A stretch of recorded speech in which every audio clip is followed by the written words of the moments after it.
Puissante, c'est un podcast pour les femmes qui ont beaucoup donné, à leur travail, à leurs projets et aux autres. Des femmes qui avancent, qui portent, qui construisent et qui parfois sentent qu'il est temps de se reposer certaines questions. Comment continuer à rêver grand sans s'épuiser?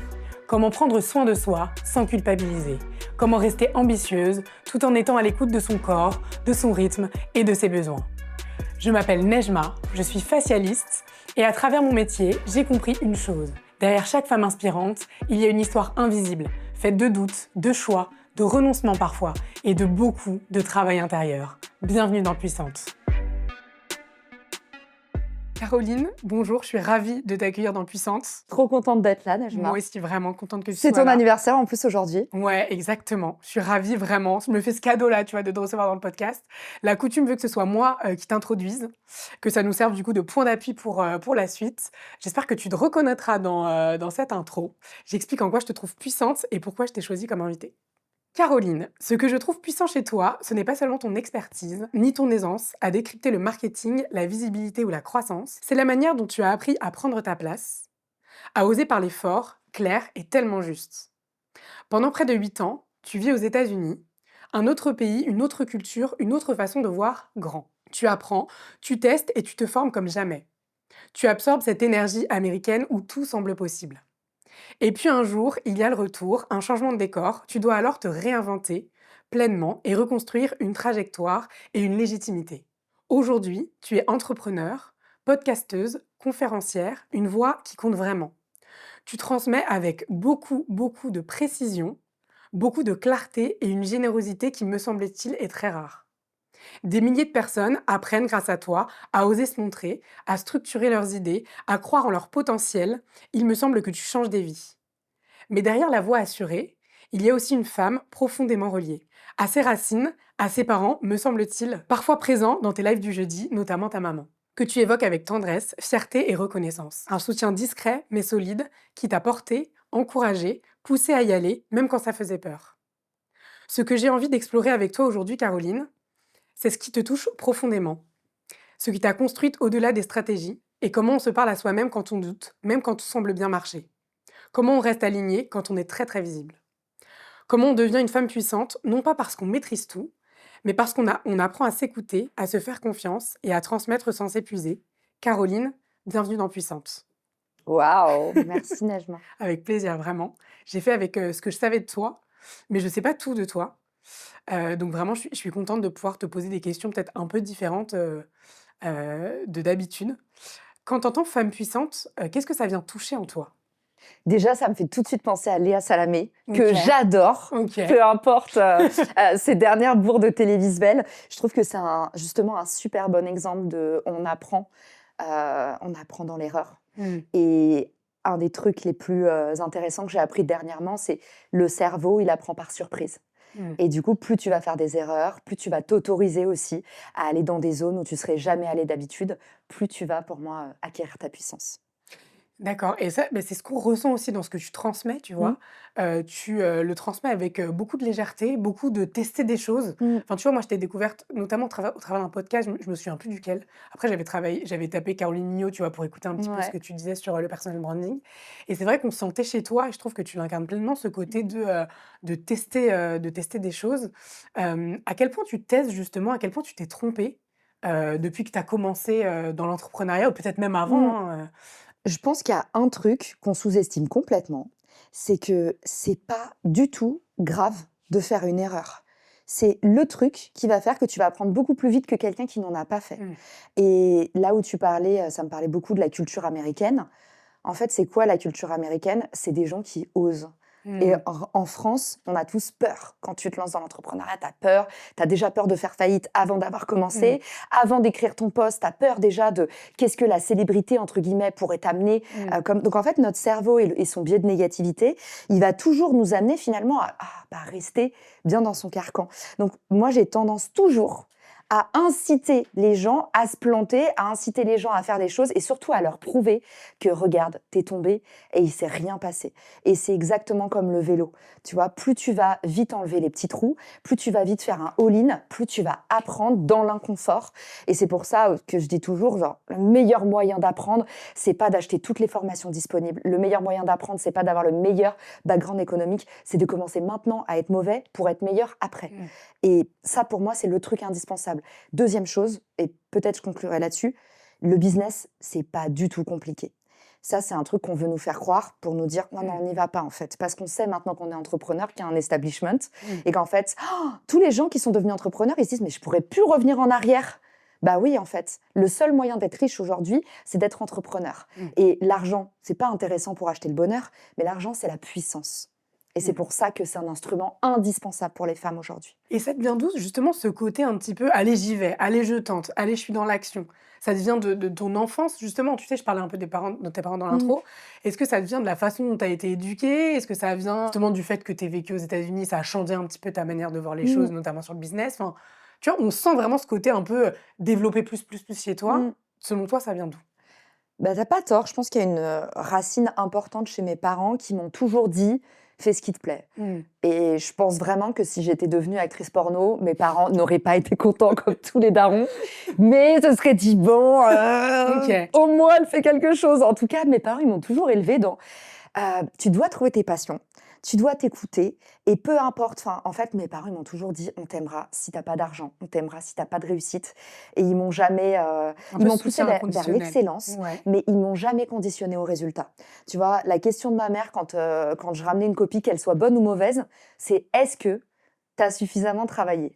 Et si je ramenais un 19 et que je disais non, elle n'était pas contente. Mais si je ramenais un 6 et que je lui disais j'ai fait mon max, elle m'aurait dit bah, tu vois, très bien, tu es sur la bonne voie. Et du coup, le fait de ne pas conditionner tes enfants aux résultats, mais de les rapprocher en fait de leur zone de puissance, c'est-à-dire ce qu'ils aiment faire, leur progression, bah, je trouve que c'est un bon indice derrière pour avoir des adultes épanouis qui regardent qui traquent les bonnes métriques. Oui, d'accord. Tu parles de zone de puissance. Première fois que j'entends cette notion intéressante, du coup, à explorer. Pour toi, les zones de puissance, elles se développent dès l'enfance, dès petit?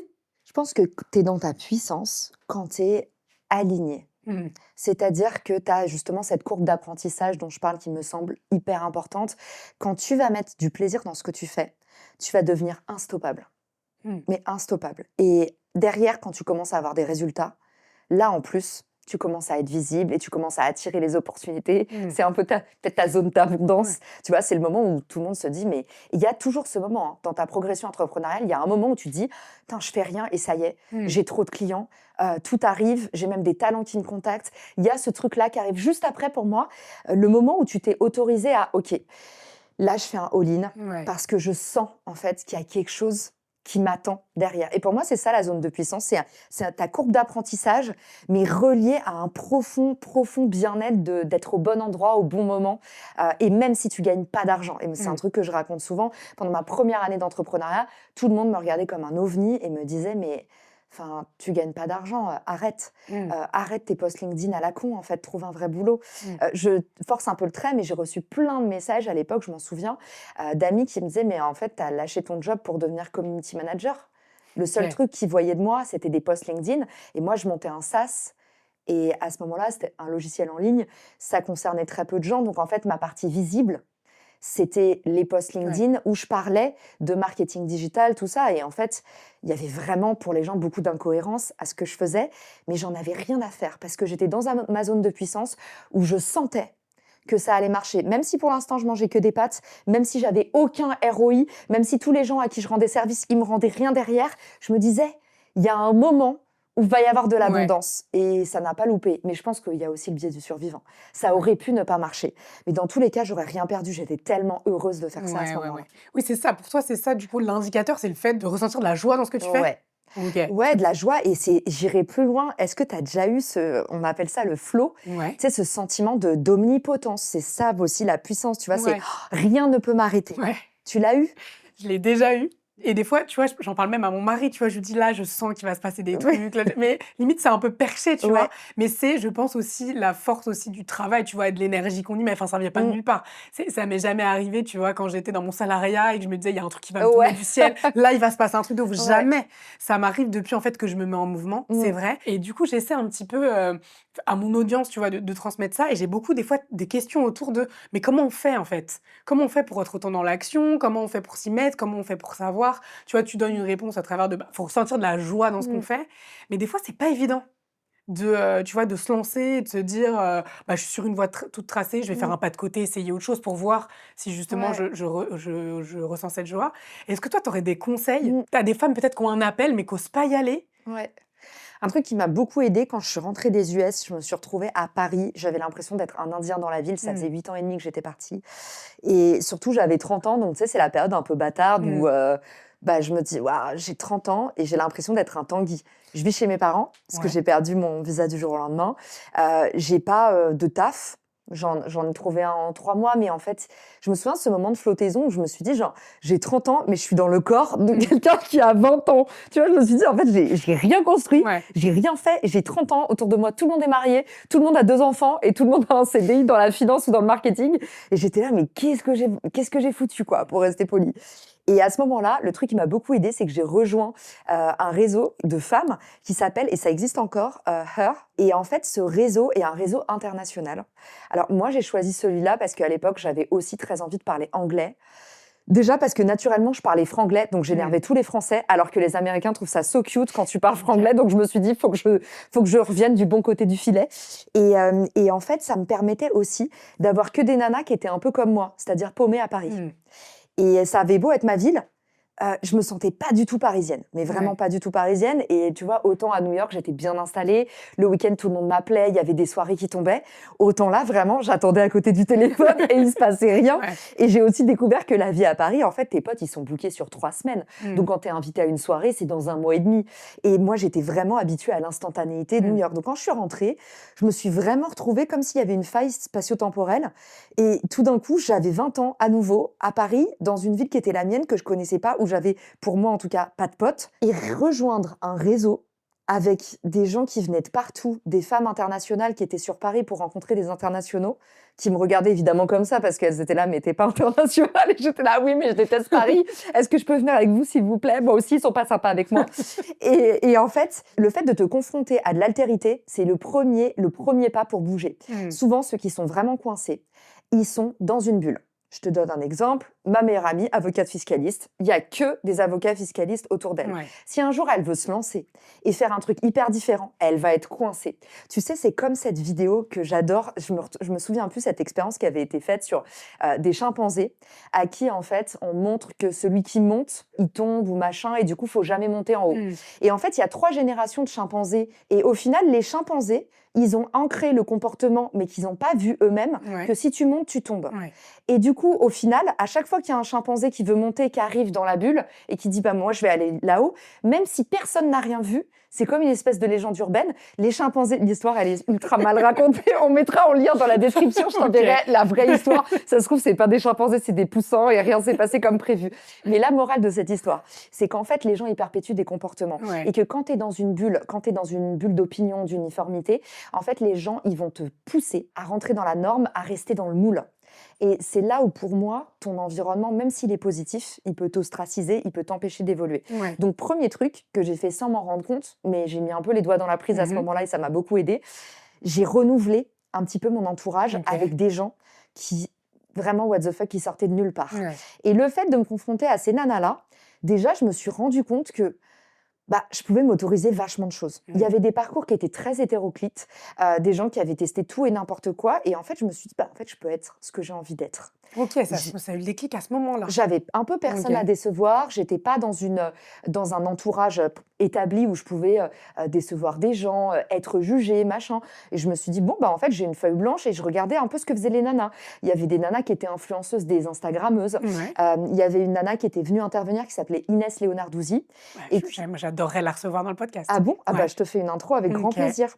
Je l'ai revue, plus tard et je lui ai dit et tu vois, Je pense qu'on ne se rend pas compte à quel point on peut rapidement devenir nous-mêmes des rôles modèles, tellement il n'y a pas beaucoup de femmes qui font ce qu'on fait. Et tellement pour l'instant encore, on est un tout petit échantillon du paysage entrepreneurial. Quand je me suis lancée, Inès, c'est la première conférence à laquelle j'ai assisté. Dans ce réseau de femmes, elle avait été invitée et du coup, c'était random, hein, il y avait 20 personnes et elle racontait comment elle s'était lancée en freelance. Et en fait, j'avais déjà un statut auto-entrepreneur parce que j'avais fait du freelancing avant que ce soit à la mode, à l'époque où c'était un truc très chelou d'être freelance. J'avais fait ça quand je sortais de mon alternance. J'ai été recrutée par un de mes clients, Eric Serra, qui était un compositeur de musique de film. Il m'avait recrutée sur le côté. Donc, en fait, j'avais déjà un statut freelance et j'avais déjà fait ça. Et je me suis dit, ah oui, ça a mis la graine. Et tu vois, si j'étais restée dans mon environnement de que des gens cadres en marketing ou en finance, j'aurais jamais eu la graine. Mais là, je me suis dit, ah tiens, c'est intéressant, elle fait ça. Je rencontre une nana qui vit de Instagram et là, je me dis, putain, ils sont dans le futur quand même, ces ricains. Parce qu'à Paris, personne vivait de Instagram. Mais là, on est en quelle année, là? On est... le coup de vieux, on est il y a 5 ans. Okay. Mais tu vois, c'est il n'y a pas si longtemps. Parce que figure-toi qu'entre-temps, 3 ans plus tard, je suis devenue conférencière et je suis invitée à une soirée créateur. Je crois que c'était un petit déj pour La Bonne Brosse. C'était pas une soirée, du coup, c'était un petit déj. Je suis vraiment décalée du Mexique. Ne faisons plus de podcast quand je ne jet lag, s'il vous plaît. Je suis invitée à un petit déj et je retrouve cette nana-là. D'accord. Et en fait, je lui dis merci. C'est grâce à toi que j'ai eu en partie le déclic de me lancer. Et tu vois, 3 ans plus tard, j'étais déjà à plus d'1 million de chiffre d'affaires. Et c'était 3 ans plus tard, 3 ans après avoir été sur cette chaise où cette nana racontait comment elle s'était lancée en freelance.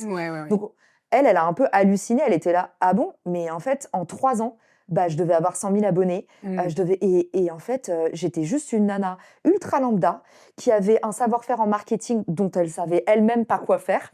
Et je me suis dit, vas-y, c'est intéressant. Je me confronte à ces nanas-là et je me dis, j'ai l'occasion de créer une feuille blanche au lieu de me dire, ouin, j'ai tout perdu, j'ai perdu ma vie, faut que je postule, on me prend pour une merde dans le monde du travail parce que toutes ces choses-là étaient vraies. Mais au lieu de me dire ouin, je me suis dit, t'as une feuille blanche, vas-y, go. Et du coup, à ce moment-là, justement, au moment où tu fais la conférence, tu commences à avoir des idées, ça commence à se dessiner dans ta tête, est-ce que tu as une idée assez précise de ce vers quoi tu veux aller? Parce qu'en fait, c'est aussi ça, l'impression aussi que tu donnes et ce que j'aimerais comprendre, c'est est-ce que quand tu commences quelque chose, tu as la vision, j'en doute pas, tu vois, peut-être la vision finale, mais la vision étape par étape un peu, de ce que tu veux devenir et de la femme que tu veux devenir? Ça n'existe pas. OK. Ça n'existe pas. C'est une légende pour toi? C'est une légende. Okay. En fait, c'est un petit peu comme dans les consultings, quand il y a un entrepreneur qui vient et qui dit, voilà, moi, je voudrais ma to-do sur 1 an, ça n'existe pas. Ta to-do, elle doit être sur 3 mois. Tu ne sais pas comment ton business va évoluer. Et encore moins, tu sais, tout le monde dit le progrès s'accélère.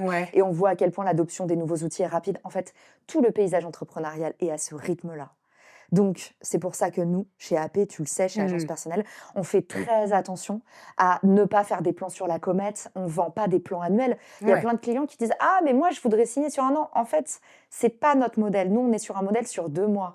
Parce qu'on sait que le monde change très vite, il va changer de plus en plus vite. Et moi, mon gros conseil, c'est justement de ne pas faire des to-do sur l'année. Je sais que toutes les nanas, elles adorent faire leur vision board, leur machin. Ça, c'est OK. Mais ce qu'il ne faut pas faire, c'est de dire en fait « Ah, je vais faire ça pendant 1 an », parce que tu ne sais pas les opportunités que la vie va te faire croquer à partir du moment où, au lieu de voir sur 1 an, tu te dis sur quoi je peux faire un all-in pendant 3 mois en fait. Et vraiment m'obséder pour résoudre ce problème, résoudre ce sujet. Que ça peut être lancer ton podcast, ça peut être lancer ton riad à Marrakech, ça peut être... Mais en fait, si tu te mets vraiment all-in pendant 3 mois, il y a des trucs de fou qui vont arriver dans ta vie que tu n'aurais peut-être pas vu sur ton vision board si tu étais parti sur « Ok, je fais ça pendant 6 mois et après ceci, laisse-toi juste 3 mois, mais mets-y-toi vraiment à fond. » Et l'exemple type, c'est que eBay s'est lancé en vendant des pèses. Tu as plein d'entreprises en fait qui sont devenues quelque chose de différent. Agence Personnelle n'a jamais été sur un vision board pour moi. Et aujourd'hui, c'est une boîte qui va faire 15 millions cette année, en 3 ans. En fait, Agence Personnelle, c'est une peau de banane sur mon trajet. C'est un moment où je dois lancer mon studio. J'ai mis tous les revenus de mon podcast dans ce studio. Et je me dis, je vais faire une carte de membre. Je regardais un peu la Soho House, tu vois ce que c'est ou pas? Je regardais un peu l'essor des communautés, ce qui commençait déjà il y a 3 ans. Et je me dis, je vais faire un club privé pour les créateurs et je vais faire un studio de podcast un petit peu comme ici. Et je vais créer une carte de membre et les gens vont pouvoir venir louer mon studio. En fait, je fais une location de quelqu'un que je connaissais très bien. Et là, il me manque des pièces détachées, les trucs trop chiants que tu dois appeler Ouais. les usines en Allemagne. Quand tu t'intéresses au matos vidéo, tu vois à quel point quand il te manque un petit câble, ça peut vraiment te mettre dans la sauce. Et je fais une log comme ça et je me dis, ça va être un enfer. Ça va être un enfer. En fait, c'est un business sur lequel je vais pas faire de marge, où je vais devoir gérer que des micro-détails, ce que je déteste faire.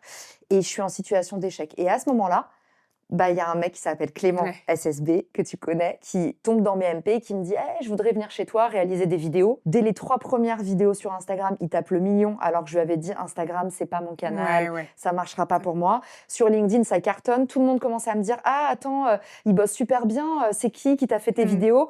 Et là, en fait, je fais un post LinkedIn pour remercier Clément, qui m'avait fait tout ça gratuitement, le mec.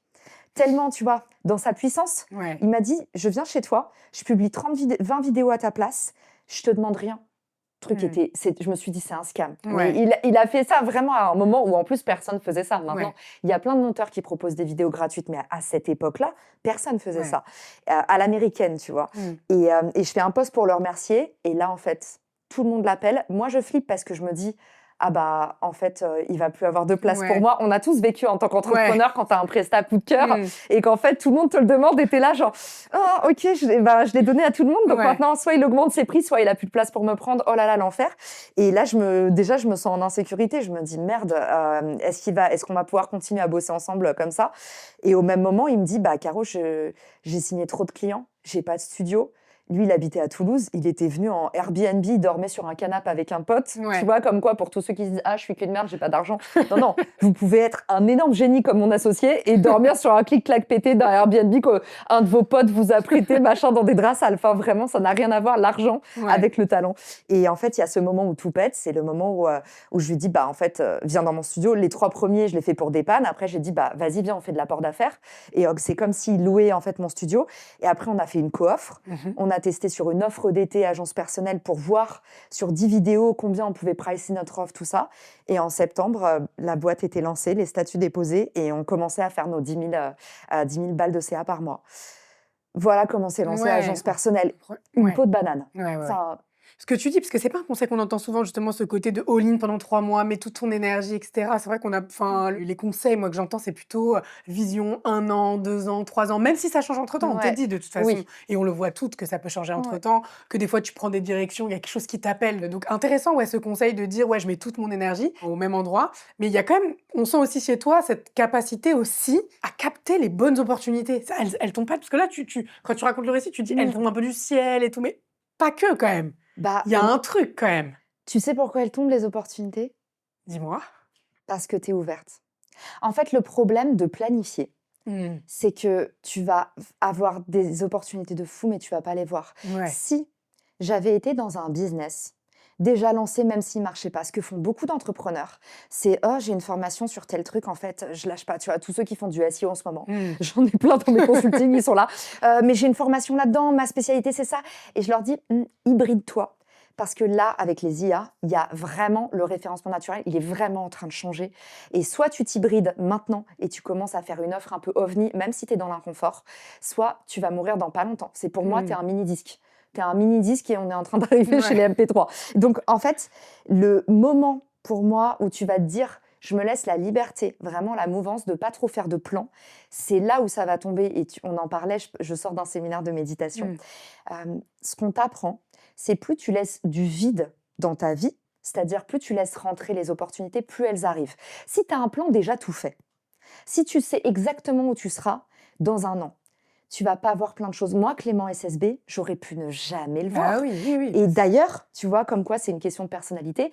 À ce moment-là, on a une boîte avec Arnaud en commun qui s'appelle Refer, qui vraiment est un gouffre financier. C'est-à-dire, cette boîte ne nous rapporte rien. On a tous les deux arrêté de se payer dessus pour laisser du runway et pour laisser du coup de la dépense pour les personnes qu'on emploie. Et en fait, on fait que d'injecter de l'argent dedans et que bosser gratuitement. Et la boîte, on galère à la monétiser. Et à ce moment-là, Arnaud, ce qui est aussi, encore une fois, biais du survivant, ça aurait pu aussi marcher. Il y a une grosse partie de chance dans les parcours. Arnaud me dit, te défocus pas. Et moi, à ce moment-là, je me sens dans les putains de sables mouvants. Et quand je vois Clément, je vois un terrain constructible. Mais parce que je suis dans les sables mouvants. Si j'avais été sur une boîte qui faisait déjà du CA, qui était comme ça, en train de vraiment vivre une ascension, bah peut-être j'aurais pas lâché la liane pour aller sur une autre boîte. Ouais. Mais là, je me suis vraiment laissé toute l'opportunité de, OK, j'ai lancé ce projet-là, ça fait 6 mois, ça stagne. Est-ce que j'attraperai pas un bout de branche à côté pour voir si... Et c'est là où, tu vois, souvent on dit le multipreneuriat, ça marche pas. Pour moi, le multipreneuriat, c'est pas un bon business model si vous avez des business qui sont en explosion, parce que c'est très difficile de tenir des boîtes en hypercroissance. Déjà, c'est compliqué. Donc, multipreneuriat, si vous avez des boîtes qui explosent, c'est compliqué. Par contre, si tu n'as pas encore bien trouvé ton product market fit, c'est-à-dire le moment où tu commences à faire tes 10 000 balles de tes 10 Les 10 premiers tes 10 10 000. 000 premiers euros de CA récurrent sans trop forcer. En fait, ce moment-là, c'est le moment où ton activité, elle commence à vraiment bien marcher. Pour moi, à ce moment-là, il faut vraiment faire all-in dessus. Quitte à derrière, après, automatiser et passer à un autre projet. Mais si tu ne te laisses pas la possibilité de se dire, OK, là, ça explose pas suffisamment. Est-ce que ça vaut le coup que je regarde un petit peu à côté? Tu peux passer à côté de choses incroyables. Bah ouais, la preuve. Mais la limite, elle est fine, je trouve, entre le je me défocus et je prends les opportunités, tu vois. C'est pour ça que tu dois commencer par ce qu'on appelle le MVP, le Minimum Viable Product. Et tu vois, sur Agence Personnelle, on a commencé par faire de l'apport d'affaires. En fait, je me suis mise sur Agence Personnelle quand Refer était plié. Ce que j'ai fait au début, c'est quand Clément est venu louer mon studio, moi, j'étais toujours pas payée sur Refer. Donc, j'ai zéro, entre guillemets. Donc, je gagne de l'argent grâce à LinkedIn, mais ma boîte ne me rapporte aucun argent. Et c'est aussi le gros avantage pour les fondateurs de faire des réseaux sociaux.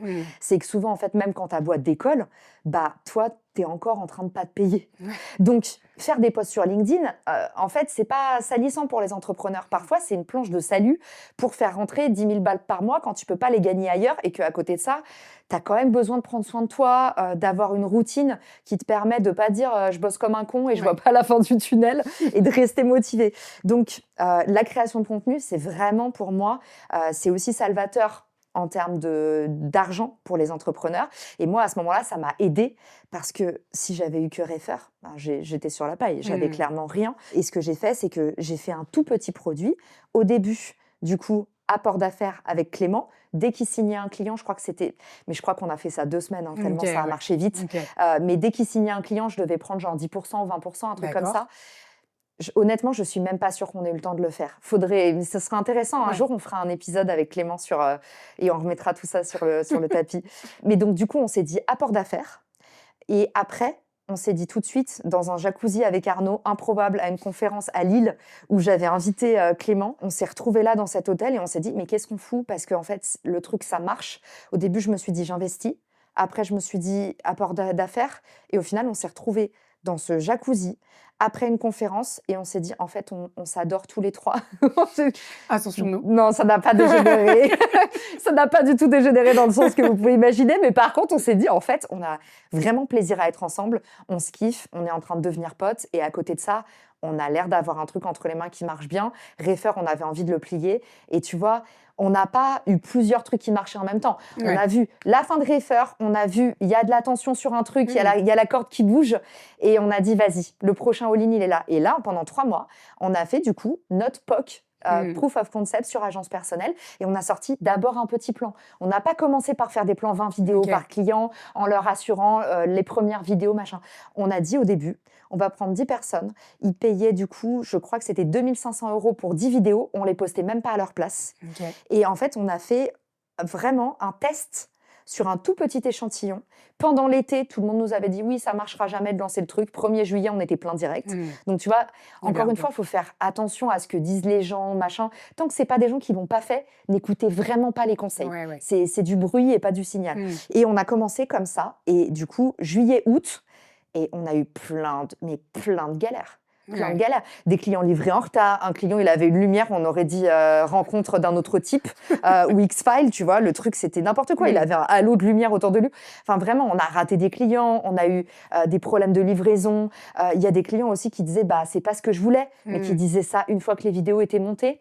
Tu vois, c'est un peu comme toi à la fin du podcast, quand je dis, mais attends, c'est pas ce que je voulais dire dans ton podcast. Et là, bah, t'es sympa, maintenant c'est fait, c'est en ligne, fallait me le dire avant. Donc en fait, on a eu plein de galères. Mais en septembre, on avait une offre qui roulait. On avait compris ce qu'on pouvait faire, ce qu'on pouvait pas faire et combien on pouvait le pricer pour être rentable.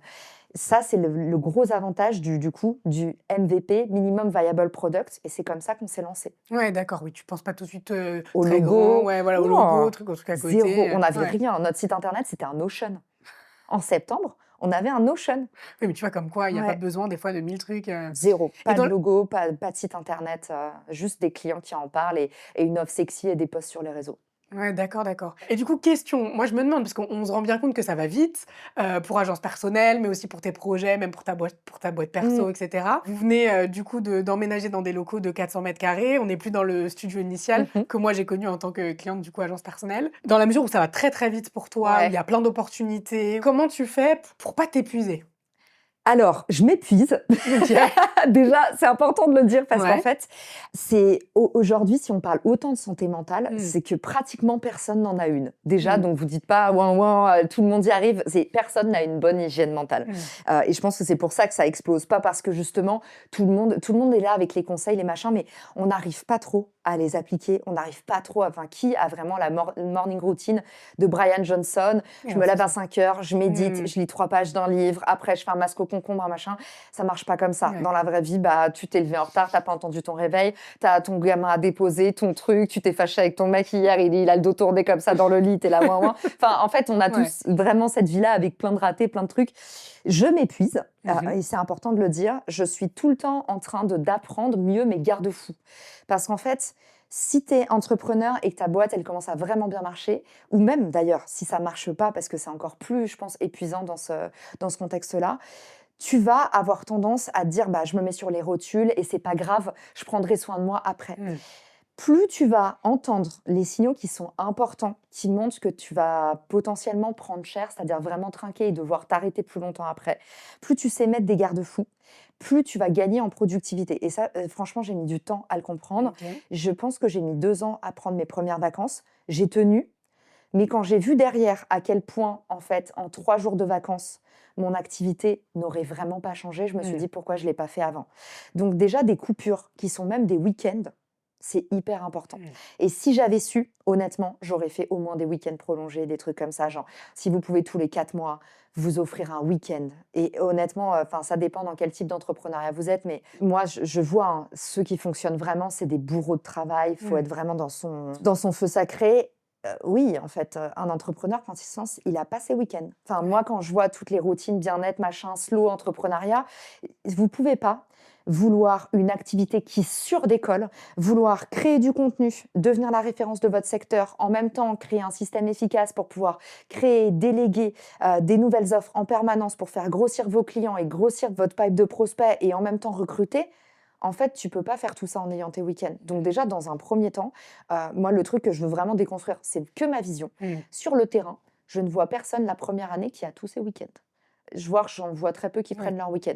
Et ça, je pense qu'il faut essayer tous les 3 mois, au moins d'en prendre un, 2 jours. Ouais. 2 jours. Une Mais ça, coupure. moi, je ne l'ai pas Ouais. fait pendant, enfin, vraiment très longtemps. Là, je pense que c'est la première fois en 4 ans que j'utilise pas mon ordinateur pendant 7 jours. Parce que tu as fait une retraite, peut-être qu'on Parce y que j'ai fait reviendra, une ouais, une retraite retraite et mé parce que maintenant, en fait, j'ai aussi le luxe de me dire, bah, j'ai tenu suffisamment longtemps pour créer ce système, pour ouais. recruter des gens, pour avoir des, tu vois, là maintenant j'ai une équipe et je sais que si je pars pendant 3 jours, le truc va pas péter, tu vois. Et maintenant, je peux me permettre de partir une semaine. Génial. Si j'avais eu ce réflexe-là avant, si je m'étais dit, en fait, prends 2 jours. 2 jours, c'est pas grave. Tu vas faire un contenu en moins, tu vas avoir ça, machin. Je pense que j'aurais encore mieux marché. Mais c'est Mmh. pas grave, ça je le sais maintenant. Mmh. Mais donc des micro-coupures, c'est important. Oui, vos potes vont vous dire: «Ah mais tu peux prendre 10 jours». Non, tu peux pas prendre 10 Mmh. jours et il faut pas avoir honte de ça quand tu te lances au début, c'est dur. Des micro-coupures, un entourage qui t'élève vraiment. Il y a des personnes que tu vas vouloir voir parce que c'est des gens hyper importants de ta vie passée, tout ça, qui vont te prendre de l'énergie et qui vont te décourager. Ça, honnêtement, tout le monde le dit, c'est des vampires psychiques. Mmh. Il faut faire hyper attention à ça. Tu dois rien à personne et l'entrepreneuriat et la santé mentale, ça passe aussi par savoir dire non, même en te disant: «Bon, bah, tant pis, j'ai l'air d'être une pain bêche maintenant, j'ai plus le temps pour, telle amie qui pourtant galère, elle cherche vraiment du boulot, machin». Ouais, mais en fait, à chaque fois que je la vois, elle me tue ma Mmh. productivité, j'ai plus envie de rien faire et je doute d'être à la bonne place et en plus, j'ai pas passé un bon moment. Moi, j'ai passé vraiment ma vie à faire ça. J'avais beaucoup de relations autour de moi qui ne m'apportaient rien Ouais. et où j'étais juste dans un syndrome du sauveur de: «Ah mais j'ai l'impression de lui faire du bien, donc ça me fait du bien». Non, ça me faisait pas du bien. bien. Je vois beaucoup aussi d'entrepreneurs qui se disent, bah, je dois voir telle personne, je dois aller à tel événement. Ça te fait du bien d'aller à tel événement? Non, mais j'ai promis. Ok, t'as promis à telle personne, mais est-ce que c'est une relation dans laquelle, bah non, mais je sais que ça lui fait du... Non, en fait, pas dans Ouais, tes tu premières sélectionnes. années. Le masque, il faut que tu mettes le masque d'abord Ouais. sur toi. Et la troisième chose, c'est vraiment le bien-être. Mmh. En fait, on fait tellement rouler notre machine, des massages, des moments de plaisir, même si c'est une manucure, un truc. Mais le me time, tu vois, Ouais. le me time, c'est pas du self-love, c'est encore autre chose, mais ça va permettre superficiellement, en surface, que quand tu te vois dans la glace, t'es pas en train de te dire «Ah putain, je me suis complètement Ouais. négligée». Et honnêtement, je vois beaucoup d'entrepreneurs aussi sur les premières années, sédentarité. Ils s'autorisent pas de faire du sport. Du coup, ils boulotent. Du coup, ils boulotent. Donc, en fait, ils se disent «Ah, mais je ressemblais pas à ça avant, j'ai pris un coup de vieux, machin». Du coup, pas d'estime de soi. Donc, en fait, l'estime de soi passe par un truc d'abord très superficiel et très actionnable de Complètement. t'autoriser des massages, t'autoriser, si tu es une nana, une session shopping, t'acheter un nouveau haut, un nouveau truc. Tu vas pas te ruiner avec un truc à 40 €. Mais en fait, ce truc très superficiel permet de te garder dans le truc de «OK, je me fais plaisir». Ouais, complètement. Et se faire plaisir en surface, ça permet quand même, de façon ultra efficace en termes de ROI, de, tu vas pas trop sombrer Ouais, à ouais, ouais, ouais. l'intérieur parce que c'est dur. Tu te prends que des noms au téléphone, tu te prends des portes, tu rates tes pitchs. Si en plus, à côté de ça, toi, tu t'accordes pas des plaisirs, t'es mort. Ouais, ouais, ouais. Tu as un peu anticipé mes questions de la suite, mais c'est parfait. Juste, je reviens sur cette histoire de Mmh, projection, la femme que tu as envie de devenir. Tu sais que là, parce que là, tu m'as donné des réponses sur vraiment l'aspect business, effectivement, pas faire des plans sur la mmh. comète, mais sur vraiment, est-ce que tu as une idée, et si oui, est-ce que tu l'as depuis longtemps, de vraiment celle que tu veux devenir? Mais même au sens presque de ce que tu as envie d'apporter aux gens, Mmh. parce que je te dis vraiment chez toi, je te dis pas ça parce que tu es là, mais on sent chez toi une énorme générosité et une envie vraiment de donner. Donc est-ce qu'en termes de projection de Mmh. femme que tu veux devenir, de celle que tu veux devenir dans 5, 10, 15 ans, tu l'as cette vision-là? Je pense la question du rôle modèle, elle est Ouais. très structurante. Donc un des premiers trucs qu'on travaille en personal brand chez les entrepreneurs, c'est à qui est-ce que tu veux ressembler? C'est-à-dire, comprendre, est-ce que dans ta communication, tu veux plutôt être, ultra cash, péchu, voire, assumer d'être un peu corrosif, Mmh. clivant? Ou est-ce que tu veux au contraire être plutôt le pédagogue, le professeur? Ou est-ce que tu veux être le visionnaire un peu fou? Mmh. En fait, on regarde un peu le sociotype, pour pouvoir comprendre, en fait, ce vers quoi tu vas tendre. Donc c'est important d'avoir un rôle modèle ou plusieurs même. Moi, j'en ai plein. J'ai beaucoup d'admiration pour une Mel Robbins aux Mmh. US, tu vois? Je regarde beaucoup ce qu'elle fait. Marie Forleo, Mmh. en France, Léa Salamé. Moi, de base, j'ai une formation journalistique, donc Ouais. c'est vrai que, Salomé Saké, Léa Salamé, c'est des nanas enfin Camille Etienne aussi, c'est des nanas, alors tu vois, elles sont plutôt militantes, Ouais. mais c'est marrant, mais dans ma com, moi, j'ai un côté justement très militant. Oui, oui, complètement. Et Ouais. souvent, il y a plein de gens qui me disent: «Mais, tu as l'air en colère quand tu parles», mais en fait, c'est ma, déjà, j'ai grandi dans le 93, donc Ah ouais, j'ai ça je savais pas. ouais, Dans si, quelle ville? si, les Lilas, OK. enfin Pré-Saint-Gervais, plutôt Pré-Saint-Gervais, OK. mais j'étais un petit peu entre les 2 et mes parents aujourd'hui sont aux Lilas. En tout cas, j'ai toujours eu un côté dans ma façon de parler, dans les personnes qui me plaisent, c'est souvent des militants. C'est des gens Mmh. qui se battent pour leurs convictions, et pourtant, tu vois, il y a des gens dans l'environnement, il y a des gens dans la politique, et Ouais. moi, c'est pas du tout aujourd'hui mon périmètre d'action. Mais pour moi, mes rôles modèles, voilà, une Camille Etienne, Léa Salamé, des nanas qui sont péchues, qui sont droits dans leurs bottes, qui sont honnêtes, Ouais. voilà, ça c'est. Mais tu vois à quel point ici, on voit tout de suite un peu le personnage, auquel j'ai envie d'aspirer. Ouais, ouais, d'accord. Et à côté de ça, ce qui est important, c'est que tu te dises, bah, moi, je vais me laisser ma propre place pour être qui j'ai envie d'être et je vais aussi me laisser devenir qui j'ai envie d'être. Et ça veut dire que moins tu fais des projections à 5 ans, plus tu te laisses la liberté de changer d'avis. Je Mmh. te donne un exemple. Quand j'ai commencé à faire des conférences, j'ai adoré ça. Je voulais faire que ça. Je me disais, mais en fait, mon métier, c'est d'être conférencière. Et en fait, je me rends compte que plus le temps passe, moins j'ai envie de faire des conférences. Je préfère le média. Mmh. Et ça sert à ça aussi, de ne pas se mettre dans une case et de se loger au niveau de sa compétence. Par exemple, pour toi, la beauté. Au lieu de se donner une étiquette, facialiste, podcasteuse, Ouais. tu vois, le moment où tu vas te dire, bah moi, en fait, ma vision, c'est travailler la longévité de la beauté pour les femmes. tu vas te donner toute la liberté de naviguer ce positionnement et tu peux devenir ce que tu as envie d'être. Si tu te mets toi-même dans une case, Ouais, j'ai horreur des cases, moi, en plus, hein, en ouais. plus, voilà. Merde, Et ben ça va être ah Nejma la podcasteuse. Moi un Ouais. truc dont j'ai horreur et les gens ils sont pas responsables mais sache-le si on va ensemble à une soirée et que les gens disent ah mais oui t'es Caroline de LinkedIn. Ouais. La particule de LinkedIn qu'on m'appose tout le temps, c'est un activateur pour moi. Quand on me dit ça ou Caroline l'influenceuse. Mm. En fait quand on me dit ça je me dis mince, les gens n'ont pas compris mon message. Mon message à moi, c'est que le marketing du futur, il est personnel.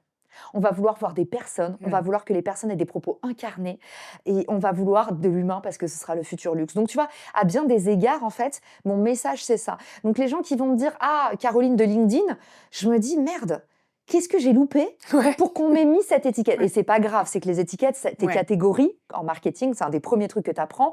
Il faut montrer à quelle catégorie tu appartiens, comme ça le cerveau, il t'ancre et c'est ça qui t'aide. Mais si tu veux vraiment t'élever, en tant qu'individu, devenir l'entrepreneur ou la créatrice que tu as envie d'être, tu dois porter ton message avant ton canal, avant ton média. Et moi, c'est le conseil que je donnerais à toutes celles qui nous écoutent et c'est ce que je m'applique au quotidien. Rôle modèle, c'est bien pour vous donner une direction, Ouais, tout à mais fait. pensez vraiment à votre message avant de vous mettre votre étiquette, votre titre de job ou quoi que ce Ouais, soit ouais, d'autre. ouais, ouais. Et c'est vrai qu'on sent chez toi un truc un peu pluridimensionnel, tu vois? Et pas, Caroline de LinkedIn. Enfin, tu vois? Moi, pour le coup, je t'aurais jamais appelée Caroline de LinkedIn. Ah, Mais parce que tu vois une autre partie de moi, tu ouais. vois peut-être la podcasteuse, Ouais. tu vois? Non, franchement, Même non. pas? Parce qu'en fait, je trouve que et notamment au travers des podcasts et c'est pour ça que j'aime Mmh. bien ce format-là, et tu as participé à pas mal de podcasts et j'en ai écouté quelques-uns. On voit, en fait, la personnalité et du coup, Mmh. on voit ce côté un petit peu enfin, tu vois, tu as aussi écrit un bouquin, Ouais. tu fais enfin, tu vois, tu as écrit un bouquin, Mmh. tu fais des conférences, tu es sur, le média, tu es aussi dans du consulting. Sur les lives aussi, on voit une autre partie de toi. Donc je trouve que vraiment, ce côté un petit peu, domaine, Ouais. même si le message reste le même, Mmh. ça donne un côté effectivement rôle modèle, tu vois? Rôle Et modèle, de inspirationnel. l'omniprésence. Ah Et oui, de l'om ça c'est vrai. Bah, c'est aussi une énorme stratégie, en Mmh. fait, de vente et c'est particulièrement vrai pour toutes celles qui détestent prospecter. Mmh. En fait, moi, je dis tout le temps: «Si tu détestes prospecter, fais du contenu». Ouais. Parce qu'en fait, bah, le livre, il est à la Fnac. Tu allumes YouTube dans n'importe quelle chambre d'hôtel, potentiellement, si tu tapes marketing, tu tombes sur ma vidéo. Ouais. Derrière, tu allumes Instagram, bah, il y a tu vois, en fait, le fait d'être partout, d'être sur plusieurs canaux, bah, c'est la joie du référencement. Ça va Mmh. naturellement, en fait, créer ta prospection. Ouais, ouais, très clair. Merci pour ça.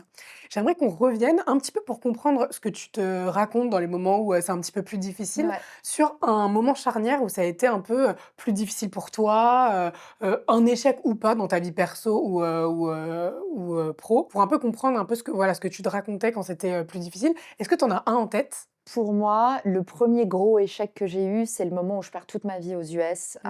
Après 8 ans et demi, je retourne en France sans préavis, en fait. Ouais. C'est-à-dire que je pense être revenue pour des vacances et passer mon visa. Et en fait, j'apprends, que j'y retourne pas. Mmh. Et ça honnêtement, choc mental. C'est genre, vraiment, je faisais n'importe quoi à ce moment-là. Enfin, vraiment, je buvais la journée, Mmh. en fait, je me suis tellement, dégoûtée de moi-même que je voulais même plus faire mon métier. Mmh. J'ai postulé pour être géo au Club Med. C'est des trucs que j'ai jamais dit. Mais, j'ai postulé pour être géo au Club Med. J'ai voulu lancer un studio de pilates réformeur parce OK. que je faisais ça aux US. D'ailleurs, tu vois? D'accord. Et c'est là où, tu vois aussi, ça se trouve, j'aurais pu être sur le même canapé en ayant lancé un studio de pilates et on serait quand Ouais. même rencontrés. Ouais, ouais, ouais. Il y avait 1000 boîtes que j'avais envie de lancer et que j'avais vu cartonner aux US. À côté de ça, bah, j'ai postulé dans des boîtes. J'étais en entretien final chez Meta, OK. pour un poste chez Instagram. En fait, il y avait à ce moment-là 1000 portes à prendre. Ouais. Et ce que j'ai fait, c'est que j'ai accepté, vous êtes pas prêts, un job dans le transport routier. Parce que j'ai eu un coup de foudre pour ma manager Ah ouais. et que ma manager m'a dit: «Bah, en fait, nous, on a envie de se lancer aux États-Unis, donc ton parcours m'intéresse parce que, dans 2 ans, on a envie d'ouvrir, la filière aux États-Unis» et que moi, je me suis dit: «Si Géodis se lance aux États-Unis et que je prends la direction d'un bureau, j'ai un gros jump de carrière» et du OK. coup, je prends ce job random. OK. Il y avait plein de portes ouvertes et à ce moment-là, je m'étais dit: «Mais je suis tellement une merde d'avoir pas eu mon poste, en fait, au final». Il y a un podcast que j'avais fait et ça m'avait beaucoup, blessée de le voir écrit comme ça. C'était pas la faute du mec, il avait tout compris au code des réseaux sociaux, mais il avait mis: «Caroline Mignot, virée avant d'avoir commencé». Ah Et ouais. en fait, je me suis dit: «Waouh!» en lisant ça, Mmh. je me suis dit: «C'est vrai que c'est ce qui m'est arrivé». Mmh. Je me suis fait virer avant d'avoir commencé Ouais. mon job. C'est-à-dire, ils m'ont embauché et après, ils ont dit: Finalement, non». Et il y a rien de plus, enfin, tu vois, de plus Ouais. humiliant, entre guillemets. Et en fait, à ce moment-là, je me suis dit: «Mais je suis pas faite pour faire du marketing, je suis qu'une merde, j'avais envie de rien». Et cette personne qui m'a tendu la main, je la remercie encore, qui s'appelle Stéphanie Lavino, qui était Mmh. ma boss de l'époque. Bah, en fait, j'ai trouvé quelqu'un qui avait de la gentillesse dans le regard, Mmh. qui m'a donné des opportunités, futures, le pouvoir de me projeter et je me suis dit: «Prends la personne» et c'est un conseil, mais à contre-courant. Tout le monde m'a dit: «Tu ne choisis jamais un manager» et d'ailleurs, elle a claqué sa dème 2 semaines après que je sois arrivée et Ouais. elle avait les larmes. Elle m'a dit: «Je pouvais pas te le dire, mais je voulais quand même te mettre à l'abri. C'est Ouais. chou». Elle m'a dit: «Je voulais quand même que ce soit toi» et derrière, je me suis retrouvée avec un manager qui m'avait pas choisie et qui m'a fait, la misère. Mais en fait, tu vois, à ce moment-là, il y avait 1000 portes Mmh. et j'ai vraiment choisi celle-là en me disant: «Bah, j'ai confiance dans la douceur de ce regard, il va y avoir de l'amour derrière». Ouais. Et j'ai pris ce poste, même s'il y a pas eu de l'amour derrière, je suis persuadée que c'était la bonne solution parce qu'aujourd'hui, je suis à la bonne place, au bon endroit et voilà et le parcours était pas, il était pas écrit Ouais, il était d'avance. pas Il y a eu linéaire. c'est pour Ouais. ça que je dis, c'était pas une histoire d'amour. J'ai pris le poste, elle a claqué sa dème, je me suis retrouvée avec un mec qui m'a dit: «C'est pas toi que je voulais prendre, moi je voulais quelqu'un qui connaisse par cœur le transport routier, tu as pas les codes». Ouais. Qui dès que du coup il y avait un truc qui allait pas, il voyait ça alors que j'avais des résultats vraiment extraordinaires et il se disait à côté de ça, il voyait toujours le truc: Ouais. «Ah, tu t'es trompé en réunion sur le nom du salon». Ouais, mais en fait, j'ai ramené 150 personnes en organique au webinar. Enfin, tu vois, le mec regardait pas les bons trucs et j'ai toujours été un peu dans ce poste-là. Je me disais: «Bah, tiens bon», mais j'avais des résultats et je réussissais à avoir un manager qui, en fait, voyait pas mes résultats, mais voyait des micro-détails Mmh. insignifiants et en profitait pour me taper dessus. Donc ça n'a pas été un parcours de plaisance, mais merci au process Mmh. parce que au final, tu vois, le fait de m'être dit: «Je choisis cette personne, je vais là où il y a de la lumière», bah, au final, ça m'a amené à la lumière, tout simplement. Non, mais c'est Et tu vrai. dirais que c'est un peu de l'instinct, du coup? L'instinct ou de l'inconscience, j'en sais rien. Mais en fait, aussi, faites-vous confiance. Et tu Ouais. vois, souvent, on a ce truc, on nourrit cette idée débile que les décisions déterminent ta vie. Les Mmh. décisions n'ont aucun impact sur ta vie. Ce qui a de l'impact sur ta vie, c'est comment est-ce que tu es capable d'atterrir quand tu as une merde. Mmh. Quelle que soit la décision que tu prends, la bonne ou la mauvaise, tu sais pas tant que t'es Ouais. pas arrivé à la fin. Donc lâche-toi la grappe avec quelle décision prendre. Dans tous les cas, c'est ce que t'en feras de cette décision. Si tu arrives dans la pire décision de ta life comme une guerrière, tu vas apprendre plein de choses. Tu vas aller 2 fois plus vite que peut-être si tu avais pris la bonne décision. C'est quoi la bonne décision? C'est du confort? Enfin, tu vois, on sait même pas trop Ouais. définir une bonne décision, c'est quoi? Ah bah, c'est une décision qui va te mener à la réussite. Non, c'est pas la décision qui te mène à la réussite. C'est comment toi, tu es capable de mettre de l'énergie à fond dans la passerelle que tu as choisie, c'est tout.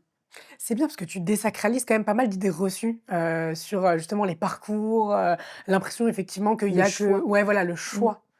Le choix, l'impression qu'il faut absolument prendre, la bonne Mmh. décision, pareil sur, le côté, il faut pas se projeter forcément à 10 ans, ça c'est rafraîchissant parce que c'est pas souvent ce qu'on entend, Tu peux te projeter à 10 ans, mais sache que plus tu planifies ta vie, moins tu vas être ouvert aux ouais. opportunités, moins tu vas voir de magie dans ce que tu fais et moins aussi tu vas potentiellement voir de résultats. Parce que le problème quand tu te donnes des objectifs à 1 an, Mmh.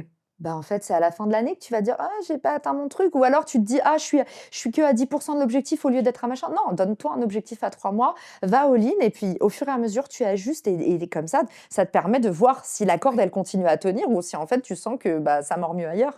et puis ça paraît aussi beaucoup plus accessible, tu vois? Un objectif à 3 mois, surtout quand tu commences, Ou ou pour que pour des tempéraments comme le tien. mmh, Parce que toi aussi, en fait, toi, tu es dans le faire et ouais. c'est les personnes qui se reconnaissent un peu dans notre façon de faire justement, où on a besoin que ça aille vite pour rester motivé, il faut qu'on sente que Mmh. on a toujours le feu, le truc en fait, les personnes qui sont comme ça, qui sont dans le faire, il faut jamais être trop dans l'intellectualisation. Moi, si tu m'alourdis quand Arnaud, il me fait faire les sessions stratégie, vision de la boîte à long terme, Ouais. ça me shut down direct. Mais il y a un autre type d'entrepreneur, les visionnaires. Arnaud, c'est plutôt un visionnaire, mon Ouais. associé, mon conjoint, c'est un visionnaire et lui, c'est l'inverse. S'il est dans le faire et s'il est tout le temps pris dans Mmh. l'opérationnel, lui, en fait, ce qu'il fait vraiment kiffer, c'est la stratégie. Ce qu'il faut, c'est avoir tu vois, un mélange des deux Ouais. et trouver là où, en fait, tu peux ne pas perdre ta motivation. Ouais, c'est pour ça aussi qu'il faut bien s'entourer, pas être, effectivement que dans le faire, que dans l'action, Ou avec des cofondateurs qui sont trop comme toi, tu ouais, ouais, vois? ouais. Alors qu'on C'est a tendance à aller vers des gens qui sont ouais. un peu comme nous, dans la mesure où tu es ultra visible dans un autre registre et que tu partages quand même beaucoup Mmh. aussi, sur toi, est-ce qu'il y a quand même une petite partie dont tu te dis: «Non, ça c'est privé et j'en parlerai jamais»? Ah, une énorme OK. partie. Ouais. Une manière de se protéger un peu? C'est plutôt protéger les autres, je Ouais. pense. Un truc déjà que je fais pas et ça, je l'ai appris à mes dépens, c'est, des stories, avec des personnes, dessus de mon entourage. Quand j'ai commencé à être visible sur Instagram, j'avais encore les codes d'avant. Du Mmh. coup, j'allais en soirée, bah, je prenais une story et en fait, je faisais pas trop gaffe à qui était sur la story et comme il y a quand tu deviens un peu connu, il y a plein de gens qui veulent être sur tes stories, Ouais, qui veulent être tagués, bah, tu oublies qu'en fait, c'est pas toutes les personnes qui veulent être taguées ouais. et ou qui veulent, pardon, juste apparaître et en fait, quand tu deviens un média, bah, en fait, tu mets l'image des autres en opportunité, mais aussi à risque Mmh. et tu vois, un des trucs, vraiment où je m'en suis voulu d'avoir fait ça, je suis arrivée dans la baraque, d'une copine et en fait, j'ai fait une story, mais pour moi, c'était insignifiant. J'ai fait une story rapide où je montre en fait tout le monde est à la piscine et tout et on Ouais. est dans la maison et en fait je fais une story rapide, il y a pas de photos visibles, il y a pas de la personne n'est pas reconnaissable, il y a pas la localisation. Ouais. Mais en fait, bah, j'ai filmé l'intérieur de chez elle et même si ça a duré 4 secondes, je me suis pris un message en disant: «Ouais Caro, en fait, je suis pas à l'aise». Ouais. J'avais déjà 50 000 abonnés et elle m'a dit: «En fait, je suis pas à l'aise que tu mettes, ma maison familiale, Mmh. sur Instagram». Et sur le coup, au début, je me suis braquée. Je me suis dit: «Bah, en fait, il y a pas de photos, il y a Mmh. rien» et après je me suis dit: «En fait, je comprends. C'est l'intérieur de chez elle Mmh. et le fait d'être tout le temps avec des personnes, tu vois, encore une fois, qui sont dans la notoriété, dans l'image et qui vont adorer que je montre chez elle, que je les montre, que je Ouais. les tague, bah, en fait, ça m'amenait dans cette bulle à pas considérer l'autre bulle. Il y a des gens qui détestent Mmh. être Ah sur les réseaux complètement. sociaux. Il y a des gens qui ont même pas envie qu'on voit, le tableau qu'ils ont dans leur salon ou le truc. Donc ça, c'est vraiment un apprentissage que j'ai fait. C'est faire très attention à qui je montre ou pas sur les réseaux. Mmh. Est-ce que les gens, ils veulent y être ou pas? Et j'ai aussi appris à faire l'inverse, c'est-à-dire parfois, il y avait des personnes qui me demandaient tout le temps de les taguer, tout le temps de les mettre. Et en fait, c'est un truc où aussi, je me dis, bah non, en fait, j'ai pas envie. Oui, tu viens de lancer tel truc, mais là, ça n'a pas de sens que je fasse une story là-dessus, Ouais. désolée. Ah, tu vois, il y a des gens qui m'envoient tout le temps des trucs en me disant, ah, bah, est-ce que tu peux me faire une story? Au début, je disais, bah oui, bien sûr. Et en fait, là, maintenant, oui, tu as sorti un livre sur les compléments alimentaires, mais en fait, des livres, j'en reçois 10 par Bah jour. oui, bien sûr. Je peux pas faire une story dès que je reçois un. Donc, tu vois, c'est à quel point c'est difficile au début. Mmh. Tu dois naviguer entre les personnes qui vont te pousser à faire en permanence des stories, des contenus, parce que c'est ce qu'elles attendent de toi, et d'autres personnes qui te disent, bah en fait, moi, je veux surtout pas Être dans la lumière. être dans la lumière. Ouais, Ouais, ouais, exactement. ouais. Et même si je suis pas taguée, machin, je veux même pas qu'on voit mon salon. J'ai pas de compte réseaux sociaux, j'en veux pas. Et donc, devenir un média et devenir visible, bah, ça t'amène à avoir des logiques business Mmh. sur l'image de ce que Ouais. tu montres en permanence. Donc c'est un nouveau métier à apprendre et il faut encore une fois apprendre à aimer aussi ce chemin-là parce que quelle prise de tête. Tu vois, tu te Ouais. rends compte quand je le raconte, c'est en fait avant Instagram, c'était instinctif, Ouais, c'était ouais. spontané, Ça l'est devenu tu beaucoup. partages ah trop cool, machin, il a fait une blague. Ah bah non, en fait, tu peux pas exposer la blague de machin parce que potentiellement maintenant il y a 100 000 personnes, il y a des gens dans les 100 000 personnes qui vont reconnaître Mmh. et ça m'arrive tout le temps. Tu vois, au début, je mettais les pires messages que je recevais sur LinkedIn. Et en fait, même si les gens, je mettais pas leur nom, bah, je me suis rendu compte qu'avec le titre de job ou avec machin, la personne me disait «Oh, trop drôle, c'est mon ancien boss». Ouais. Donc, il y a, Moyen. enfin, Ouais.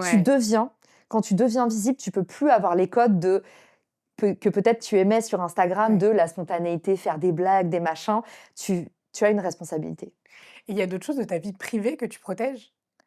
Bah, en fait, toute ma vie privée. Ouais. Mes parents, ils adorent être sur les réseaux. À chaque fois, mon père, il me dit: «Ah, tu m'as pas tagué» parce qu'en fait, c'est la génération où mon père, il a envie d'avoir plein d'amis sur Ouais. Instagram et il me dit: «Bah, j'ai pas, il y a personne Et sur du coup, mon tu le compte, tagues pas, même machin». si lui, il veut, tu te dis: «Non, je» Si, je ah le lui, tu le tag, tagues, oui, mais oui, parce oui. qu'en fait, mon père, il est demandeur de ça. Ouais, Ça d'accord. le fait kiffer d'être sur Instagram, il aime bien être suivi, il va toujours, tu vois, parfois, il m'appelle dans la journée, je flippe, je reçois un appel de Mmh. mon père en pleine journée, machin. Quand je me dis: «Oui, est-ce que quand on fait une story, on peut mettre la fin de la musique qu'on a mis sur la story d'avant parce qu'il me Ah dit ouais, là, je ça suis coincée. Et en fait, on s'est tous déjà posé cette question. Voilà, mon daron, en pleine journée, il m'appelle pour me dire, j'arrive pas à faire coïncider la même musique sur mes deux mmh. stories. En fait, j'ai un père qui aime les réseaux sociaux, Ouais. tu vois, et adore appuyer sur les boutons, tester des choses. Mais à côté de ça, quand je suis en famille, tu vois rien. Personne ne sait que je suis belle-mère de 3 enfants parce que tu vois même pas un bout de cheveux Ouais. des 3 enfants d'Arnaud. Et pourtant, lui, ça le dérangerait pas, tu vois. Mais ça pourrait déranger les mères, ou ça Ouais. pourrait déranger les grands-mères, ou ça pourrait déranger un oncle, une tante. Ouais. En fait, à partir du moment où potentiellement je vais avoir des problèmes, même si c'est une personne, je le fais pas. Enfin, vraiment, ça m'amène trop d'imbroglio à la tête de montrer un cheveu de quelqu'un. Donc maintenant, en fait, tu vois rien de ma vie privée. Tu as l'impression que je fais des stories, machin. Les seules personnes que tu vas voir en story, c'est des gens où ça peut leur rapporter du monde. Donc tu vas voir mes amis entrepreneurs, tu vas voir des personnes comme ça. Et ça donne aussi un autre biais de gens qui me disent « Ah, mais tu traînes qu'avec des entrepreneurs ?» Non, je traîne pas qu'avec des entrepreneurs, c'est juste que je fais pas une story dès que je mange, je fais pas une story dès que je vais à une soirée, je fais pas une story que machin, je fais que un contenu public si je pense que la personne, ça peut lui rapporter un truc ou si elle me l'a demandé. Et au final, du coup, j'en fais très peu. C'est juste que les personnes, elles voient un déjeuner dans la journée, elles se disent « Oh, waouh, Caroline Mignot, elle n'arrête pas !» Mais non, en fait, j'ai fait un déjeuner, j'ai fait un dîner, j'ai fait une soirée, ça, je le montre jamais. Ouais, d'accord. Donc, il y a quand même une partie vraiment sphère privée Énorme. que tu conserves. J'ai même l'impression que je montre rien. Enfin, tu vois, aucune de mes meilleures amies n'a été montrée sur mon Instagram. Ouais. Aucune. Parce que moi, je trouve que tu partages beaucoup, mais que c'est souvent sous l'angle du coup business, travail, etc. Donc, on se doute qu'il y a une vie privée. Ouais. Et j'avais envie de savoir si c'était délibéré ou si mais je c'était... comprends. Et quand on arrive dans ma vie privée, les gens sont là, mais t'as un frère? Et je me demandais d'ailleurs si t'avais des frères. J'ai un frère. T'en l'as jamais vu. J'ai un frère qui a 50 ans. Qui aime bien les réseaux aussi ou qui veut pas être sur les réseaux? Non, il s'en fiche. Mais encore une fois, maintenant, je te dis, à partir du moment où, en fait, on me le demande pas, où je sais que ça sert pas à la personne, je m'en fous. Mais oui, non, et j'ai beaucoup de moments en famille et de machin, et je ne montre, mais rien. Ouais, d'accord. Ok. On va arriver sur tout ce qui est habitude de puissance intérieure. Ouais. Comment tu prends soin de toi? Tu nous en as parlé un peu, mais tu as peut-être d'autres petits tips au-delà de la performance. Comment tu prends soin de toi au quotidien? Eh ben, je vais faire mon facial chez Najma 1 fois par mois déjà. C'est vrai? Ça, ouais. Ah, c'est un vrai tips. Regardez son bilan. Voilà. Je fais aussi du Botox maintenant 1 fois par an depuis cette année. Je me suis mis cette routine en place. Je pense vraiment qu'à partir du moment où tu le fais de façon mesurée, en fait, ça te permet d'avoir moins besoin de le faire après. Qu'est-ce que je fais d'autre? Du sport. Ok. Je fais du sport presque 1 heure par jour. Je sais, ça fait peur, mais je suis là pour vous dire toute la vérité. Les gens, ils sont là, oh là là, faut faire du Botox et 1 fois par an et du sport 1 fois par jour. C'est vraiment, ça n'engage que moi. Mais je trouve ça important de le dire parce qu'en fait, dans nos sphères notamment, les gens, ils disent pas. Et en fait, moi, dans mes amis entrepreneurs, tout le monde fait du Botox, par exemple. Ouais, ça tu vois. Surtout quand il y a un rapport aussi à l'image. Ouais. Quand on est, tu vois, sur des médias, sur des réseaux, etc. Mais ok. Et je pense que plus on va le dire. Et pareil, moi, je fais 1 heure de sport par jour. Et du coup, il y a plein de personnes qui me disent « Ah, mais comment tu fais pour rester mince alors que XXX ?» Et en fait, je leur dis « Je fais 1 heure de sport par jour. »« Ah, mais t'as l'air d'avoir bonne mine. » Oui, je fais du Botox et je fais des soins avec Nejma. Donc, en fait, je pense que c'est hyper important aujourd'hui, les réseaux. Les personnes disent ce qu'elles ont envie de dire. Et derrière, nous, on voit l'extérieur des autres et on se dit « Oh là là !» Et on se dit « Oh là là, ça ressemble pas du tout. » Il y a plein de... Tu vois, il y a des habitudes vraiment à mettre en place. Tu fais quoi comme sport juste? Je vais vous faire peur. Vas-y. Je pense qu'on va faire 3 séances de réformeur par semaine. Ok. 2 séances de HIIT. D'accord. Je fais quoi? Je fais j'allais mettre ça dans le sport. C'est pas vraiment du sport, mais pour moi, c'est aussi bien-être. Je fais un son de basse, je pense, par semaine. Je fais un bressoir tous les 15 jours. J'ai une énorme, honnêtement, routine sport bien-être. J'ai une énorme routine et tout est calé.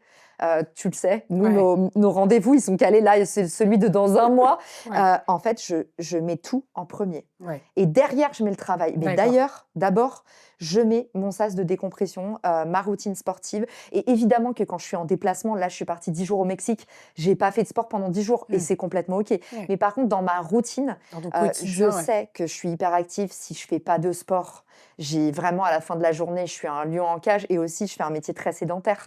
Je fais un métier où, en fait, typiquement, j'enchaîne, je fais 5 heures de tournage.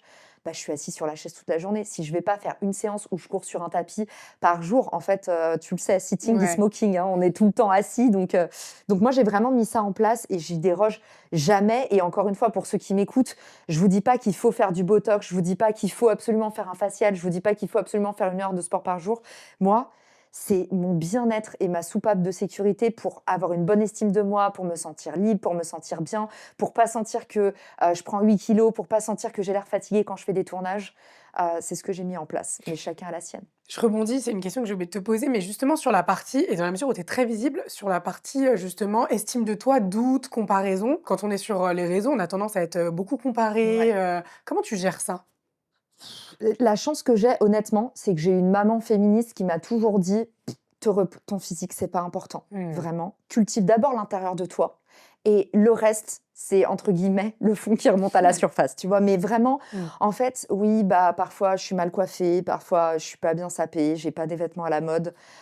Je me lâche la grappe là-dessus. Ouais, Je ouais. vais, je vais vraiment, enfin, je considère que ça, c'est le vernis, c'est le top coat. À partir du moment où vous avez en plus la possibilité d'avoir du style, vous avez en plus la possibilité d'être super bien maquillée, coiffée, mais ça, moi, je l'ai mis en dernier. Mais effectivement, ça, c'est important avant tous mes tournages parce que je les groupe. Je fais un brushing, je fais pas encore le maquillage, mais peut-être là, tu vois, l'année prochaine ou dans les Ouais, nouveaux studios, on va mettre en place le maquillage. L'image est très importante. Mais d'abord, le plus important, c'est l'image que tu as de toi. bien sûr. Si t'as pas ce feu intérieur, si t'as pas cette motivation et cette déterre, tu vas même pas être belle, même si tu as fait tous les soins de la terre, en Et fait. ça Mais vient de ça l'intérieur, vient de là. bien Tu sûr, vois, tout le monde veut avoir les yeux qui brillent. Les yeux qui brillent, c'est le meilleur atout que tu puisses avoir, même dans un date. bien sûr. Il y a pas longtemps, un de mes potes, il me disait le truc le plus important pour moi chez une nana, c'est le regard. Et dans le regard, c'est quoi? C'est pas la couleur des yeux, Hmm. c'est la lumière que tu as dans le regard. À quel point, en fait, tu es dans ta zone de génie, dans ta zone de puissance, tu fais un truc, putain, tout Complètement, mais t'intéresse, tu es content de te lever le Ouais. matin. Donc, faut pas négliger ce truc-là. Ouais, complètement. Je pense que c'est vraiment ça, enfin, pour, Oblessus, c'est vraiment ça qui rend beau.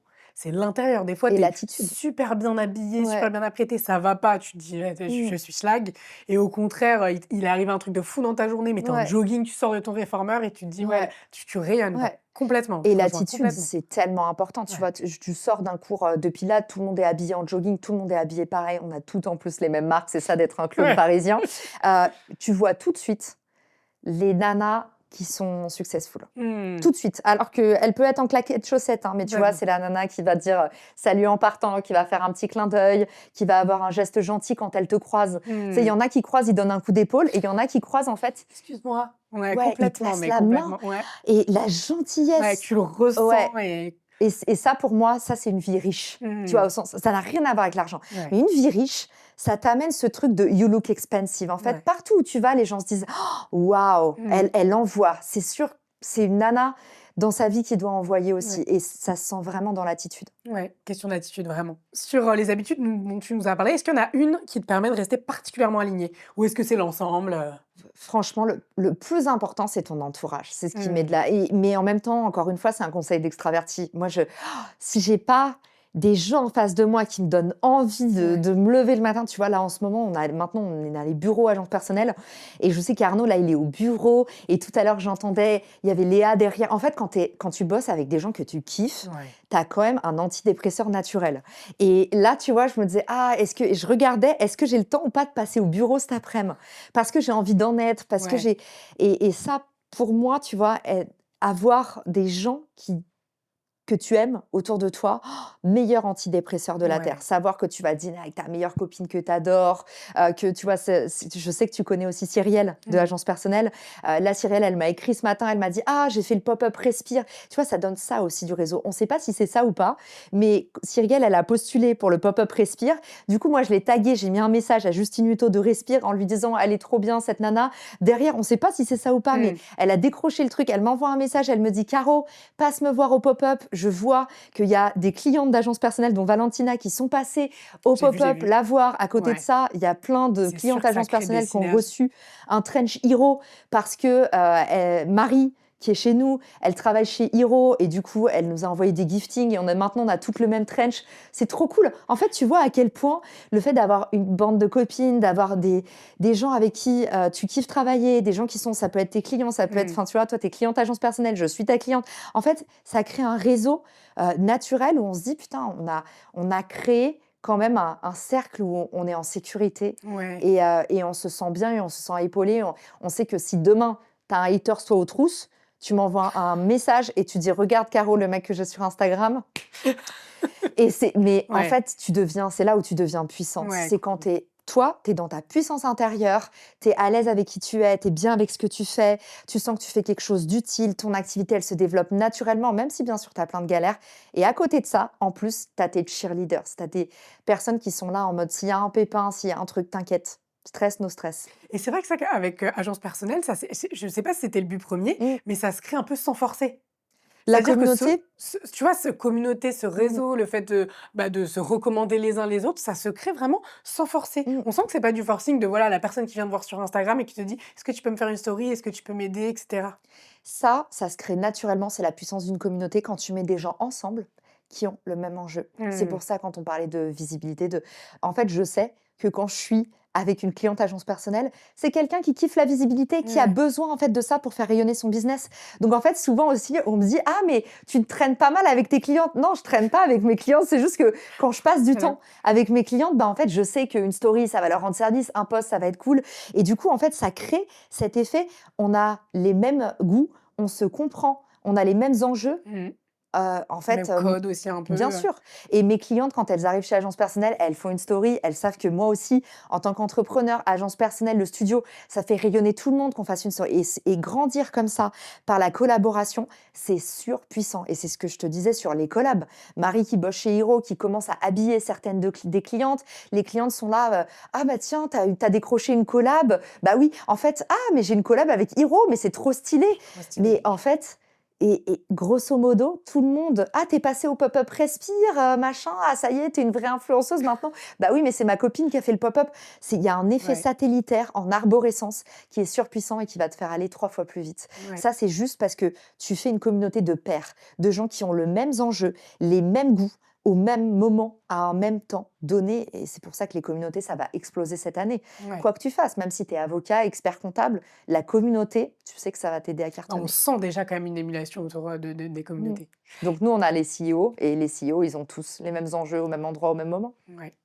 Caroline, j'ai un rituel, de fin d'épisode qui consiste à je vais te donner un petit miroir, Ouais. à te regarder dans le miroir, à me dire ce que tu vois et à t'adresser une phrase à toi-même. Qu'est-ce que tu vois? Alors, je vois que j'ai bonne mine déjà, Franchement, ouais. malgré Ah ouais, mais je te l'ai dit, hein. malgré être revenue du Mexique, bah ça, c'est les soins facial. Bah, on n'est pas là pour faire de la publicité, mais quand même, faites toujours la publicité déjà des gens avec qui vous aimez travailler, c'est hyper important. Je vois, bon bah j'ai les cheveux tout plats, désolé les gars, vous êtes mal tombés. Non, franchement, moi, je trouve pas non, vraiment, moi, j'adore. Là, j'adore, j'aime ta coupe, j'aime et ce jaune aussi, j'aime beaucoup. Alors, ça, c'est mon pull préféré. Vous voyez, les galères, on l'a attendu avec ma styliste qui me l'a commandé. On l'a attendu pendant genre 2 mois. On a eu toutes les galères de la terre à se le faire livrer, mais en fait, c'est un pull que j'adore, donc je l'ai largement rentabilisé. Je vois que, on m'a fait un soin, botox pour les cheveux et je savais pas, mais on sort avec une tête d'œuf, donc en fait, j'ai les cheveux tout plats et j'ai 5 tournages à faire qui vont rester à vie en ligne et à vie, j'aurai les cheveux plats. Vous voyez, est-ce que ça m'a empêché de venir ici, d'avoir la patate? Non, en fait, parce que c'est pas grave. Et on vous aimera, en fait, pour les émotions que vous partagez et pas seulement pour votre physique Pour ou la vos tête trucs. d'œuf. Ouais, pour la tête d'œuf. Je suis arrivée hier, Arnaud, il m'a dit, ça va pas, t'es déprimée? J'étais là, non, ils m'ont fait un lissage. Mais bon, c'est vrai que c'est bizarre de me voir avec les cheveux, la tête d'œuf. Bah, trop bien. Mais donc, voilà. Et qu'est-ce C'est que tu as un envie peu, de c'est un vas-y, vas-y.